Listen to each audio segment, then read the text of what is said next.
આપ નિહાળી રહ્યા છો મધ્ય ગુજરાતનો અવાજ ન્યૂઝ ચેનલ।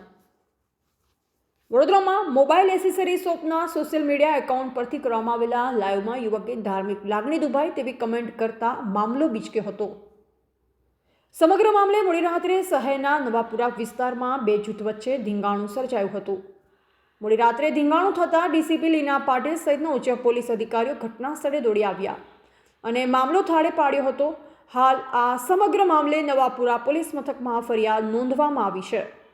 નવાપુરા પોલીસ મથકમાં જતીનભાઈ અર્જુનભાઈ પટેલ ઉંમર વર્ષ 26 રહે ક્રિષ્ના ટાઉનશીપ ગોત્રીએ નોંધાવેલ ફરિયાદ અનુસાર તે રાજમહેલ રોડ પર આવેલી ઊંટ ખાનગી ગલીના નાકે મોબાઈલ એસેસરીઝની શોપ ધરાવે છે।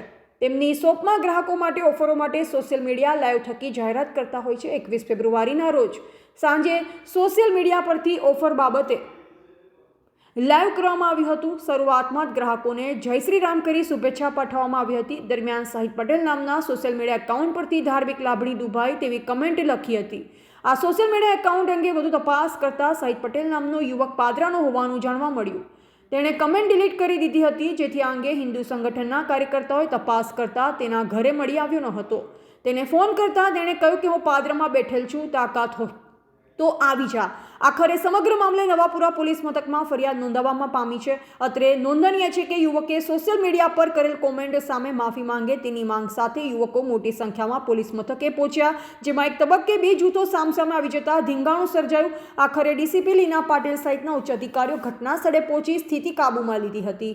બ્યુરો રિપોર્ટ, મધ્ય ગુજરાતનો અવાજ ન્યૂઝ।